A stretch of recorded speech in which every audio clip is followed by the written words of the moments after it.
c'est l'heure Philippe de l'info média du jour. Oui, on va parler d'Oku, O-K-O-O, une nouvelle offre de France Télévisions dédiée aux enfants de 3 à 12 ans. Une façon pour le service public de ripolliner et de réorganiser ses programmes jeunesse. Il y en a pour tous les goûts, dessins animés, des héros, des reportages, des expériences, des découvertes. Au total, plus de 100 programmes, plus de 2500 titres dès son lancement ce matin. Oku est accessible sur les chaînes du groupe France Télévisions, c'est-à-dire France 4, France 3, France 5, aux horaires où les enfants sont disponibles, le matin ou après l'école. Et cette offre s'adapte aussi aux nouveaux usages partagés par les enfants. Une appli Oku sera donc également disponible. Dans le détail, à quoi ressemble Oku ? Quelles sont les nouveautés par rapport aux anciens programmes pour enfants ? Comment fidéliser ce jeune public qui a tendance à se détourner de la télé ? En quoi cette offre donne un coup de pouce à la création française et européenne ? Et est-ce une bonne idée de lancer une appli alors que les enfants passent déjà trop de temps, si l'on en croit les parents, devant leurs écrans ? Pour répondre à ces questions, je reçois Tiffaine de Ragnel. Bonjour. Bonjour. Vous êtes directrice des jeunes publics et de l'animation sur France Télévisions. Et puis en ligne avec nous, Max Bird. Bonjour. Bonjour. Vous êtes l'un des apprentis scientifiques de C'est toujours pas sorcier, le nouveau magazine de vulgarisation scientifique qui renouvelle un peu C'est pas sorcier. Je vais commencer avec vous, Tiffaine de Ragnel. C'est quoi l'ambition d'Oku ? L'ambition vraiment, c'est de créer un lien très fort avec les jeunes publics, avec tous les enfants de 3 à 12 ans et leurs parents aussi, et de proposer une offre de service public qui se distingue parce qu'elle est majoritairement ludo-éducative, majoritairement française, sur une offre qui est accessible gratuitement, sans abonnement et partout. Delphine Ernotte, la présidente de France Télévisions, a été très claire. Nos enfants sont les publics de demain. C'est pour avoir du monde demain et faire de l'audience demain. Absolument, parce que si on n'a pas ce lien avec le public aujourd'hui, s'ils n'ont pas l'habitude de venir sur les chaînes de France Télévisions, ça sera plus compliqué demain de créer un lien avec eux. Pourquoi ce nom ? Qu'est-ce qu'il veut dire ? Ça veut dire tu me sautes au cou ? Ça veut dire quoi au cou ? C'était quoi l'idée ? En fait, ça n'a pas de sens précis, Ouais. mais c'est un nom moderne qu'on a choisi avec les enfants. Il est inspiré par les enfants, il est dynamique et par ailleurs, c'est aussi un logo avec deux hauts animés à la manière des yeux qui crée un lien complice aussi avec le public. Je sais pas si c'est très moderne, parce que moi, tout le monde se moque de moi parce que je suis encore chez Wanadu, avec deux hauts. Alors, blague à part, ce qu'il y a vraiment de neuf sur Oku par rapport à beaucoup de plateformes, 0 pub et ça coûte 0 €, pas d'abonnement, ça devrait plaire aux parents. Oui, absolument. C'est une offre de service public, donc ça coûte 0 € et pour 0 €, on a énormément de contenu de qualité. Dites donc, parlez pas trop vite. La nouvelle appli dans laquelle le service public est impliqué, qui sera Salto, va être payante.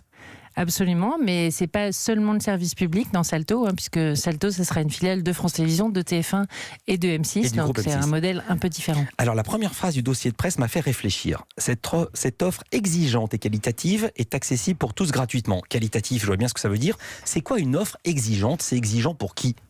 C'est exigeant pour les enfants. C'est-à-dire falloir réfléchir et se prendre la tête ? Non, justement. L'idée, c'est de leur faire passer le maximum de connaissances, mais d'une manière toujours ludique. Vous savez ce que c'est en général une émission de télé exigeante ? C'est le mot poli pour dire qu'en fait c'est chiant. Non, je pense que si vous regardez C'est toujours pas sorcier, puisque Max est là, c'est le contraire de chiant. C'est-à-dire qu'on s'amuse, mais à la fin, on a appris des choses. C'est l'effet en contrebande qu'on aime bien chez nous, c'est-à-dire que ça ne se voit pas qu'on va apprendre des choses, mais à la fin, il y a vraiment des connaissances scientifiques dans C'est toujours pas sorcier qui passent. Tiens, puisque vous en parlez, je vais rebondir là-dessus. Il y a plein de nouveautés. Je vais parler de celle-ci qui est plutôt une adaptation. C'est toujours pas sorcier, qui est la nouvelle version de l'émission C'est pas sorcier. Désormais, ils sont 3 à présenter. Il y a 2 garçons et une fille, dont vous, Max Bird. Racontez l'émission. Qu'est-ce qu'on va voir dans C'est toujours pas sorcier ? On va essayer d'apprendre des trucs en s'amusant, comme le disait Tiffaine. C'est ça, en fait, le principe. On prend des sujets de science, des sujets de la biologie, le corps humain, l'Égypte, et on essaie d'expliquer tout avec des maquettes, des reportages, des animations. Est-ce qu'il y a toujours le camion ? Non, maintenant on est dans une cabane en canopée. D'accord. On est passé dans la version bois. Voilà, la canopée, je dis, c'est ce qui se situe au-dessus de la cime des arbres. Quelle différence avec le C'est pas sorcier qu'on connaissait, présenté par Fred et Jamie ? Est-ce qu'il y aura toujours des maquettes en bois et de la pâte à modeler ? Oui, il y a des maquettes. Il y a des maquettes du coup pour expliquer, essayer d'expliquer de manière très visuelle, on va dire, des concepts un peu plus compliqués. Ouais. Mais sinon, voilà, c'est vrai que c'est un concept qui se rapproche. Nous, vraiment, ça nous a enchanté avec Cécile et Mathieu, donc avec qui je co-anime l'émission. On s'est vraiment beaucoup amusé sur le tournage, et je pense franchement que les parents peuvent laisser leurs enfants sans problème devant l'émission, ça va les captiver et leur apprendre beaucoup de choses. Vous faisiez quoi avant je cite ça parce que Jamie Gouriot et Gouraud ou Gouriot, je me souviens jamais de son nom de famille. Enfin, Jamie Gourmaud, vous avez raison. Je sentais qu'il y a un truc qui allait pas. Jamie était le concepteur de l'émission. Vous faisiez quoi vous-même avant? Comment vous avez été contacté pour l'émission?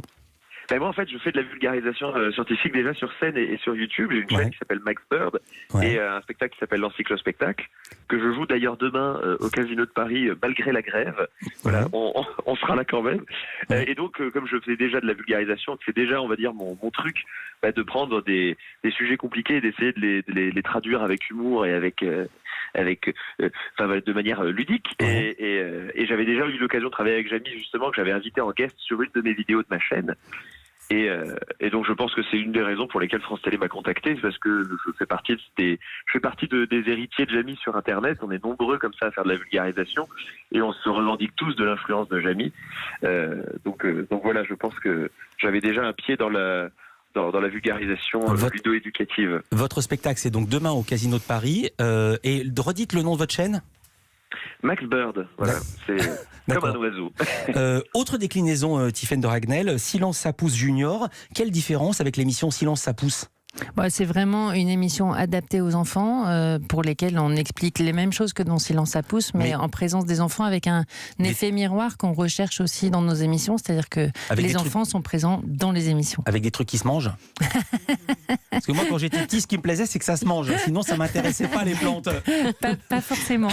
Non. Les enfants, ils aiment beaucoup mettre leurs mains dans la terre, jouer avec les éléments naturels. Je pense que c'est quelque chose qui... Et c'est le même présentateur que Silence ça pousse?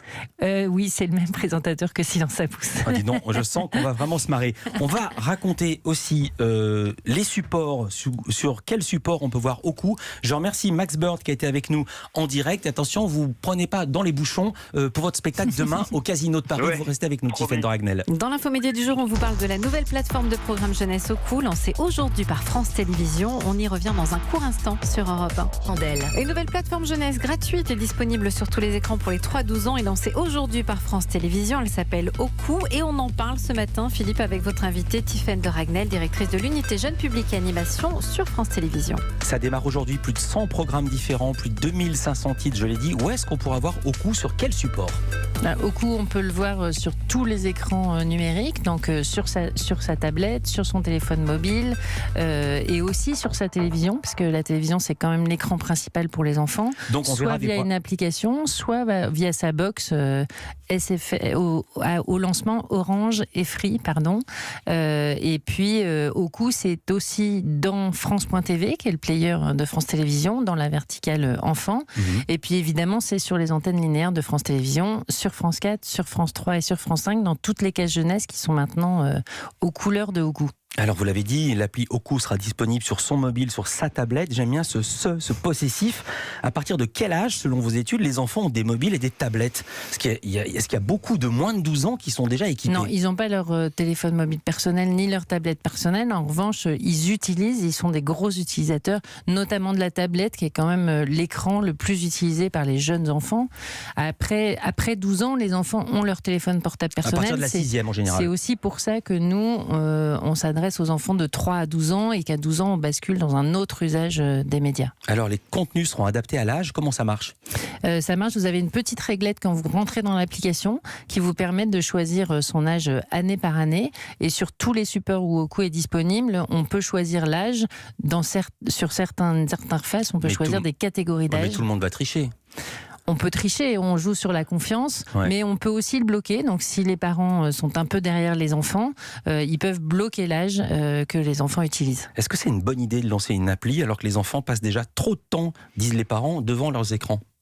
En tout cas, on est obligé de s'adapter à l'évolution des usages des enfants, donc d'être présent là où ils sont disponibles, et on offre aux parents des outils pour contrôler le temps que les enfants passent devant les écrans. Il y a un minuteur, donc on peut limiter le temps, ça s'arrête, on donne rendez-vous aux enfants le lendemain, et on peut aussi contrôler l'âge, et donc on offre aux parents la possibilité de choisir les contenus qui sont adaptés à l'âge de leurs enfants.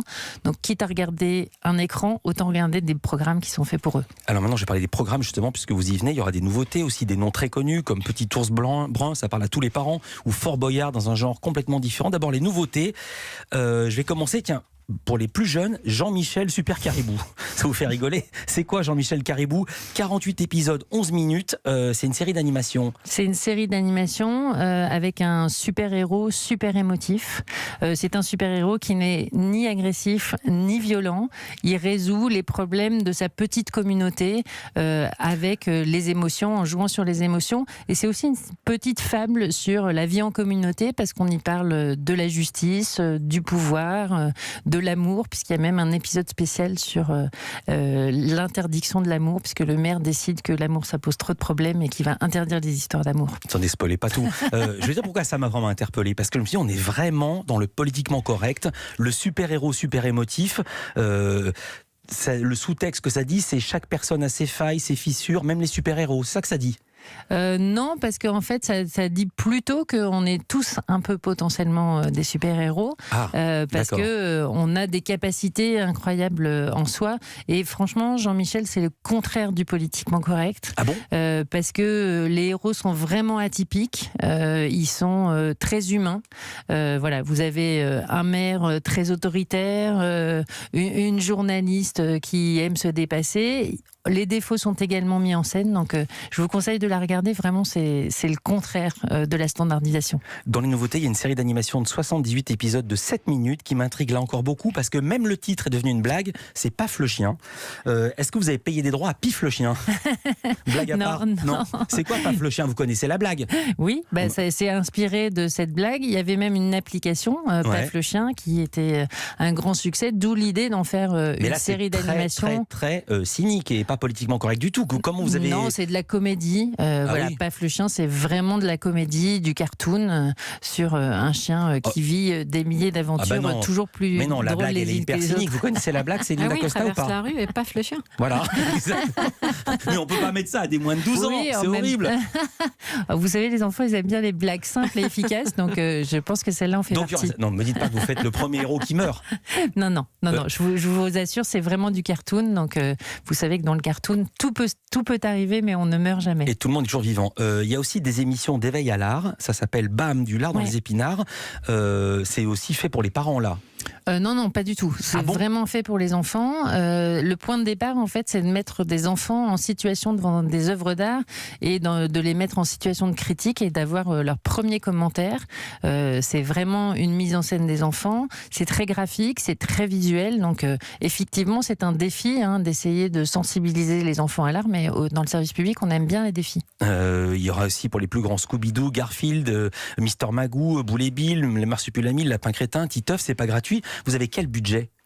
On a un budget qui est à peu près équivalent à celui de France 4, une 40aine de millions d'euros. Ouais. Et on investit, France Télévisions, 32 millions d'euros par an dans la production d'animation française, parce que c'est un des secteurs de la création française qu'on veut soutenir activement et qui est aussi un marqueur fort de notre différence dans un monde où l'animation internationale et américaine envahit quand même considérablement nos écrans. Et un secteur qui s'exporte. Il y a beaucoup de sociétés de production, d'animation qui ont très peur de la fin de France 4 telle qu'on la connaît sur la TNT. Est-ce que vous avez quelque chose à leur dire pour les rassurer? On espère d'abord que le lancement d'Oku, ça les rassure. Nous, on sera présents sur le linéaire et sur le numérique. Mais est-ce que vous serez à budget constant ou est-ce que vous allez tailler dans les budgets? Non. De toute façon, on a un engagement sur la production d'animation française jusqu'à 2022. Donc déjà, c'est une garantie dans la durée. Merci beaucoup, Tiffaine de Racknel. Vous êtes directrice des jeunes publics et de l'animation sur France Télévisions. Vous lancez Oku aujourd'hui, c'est partout, OKOO. Et merci à Max Bird qui est déjà retourné dans les embouteillages. Merci.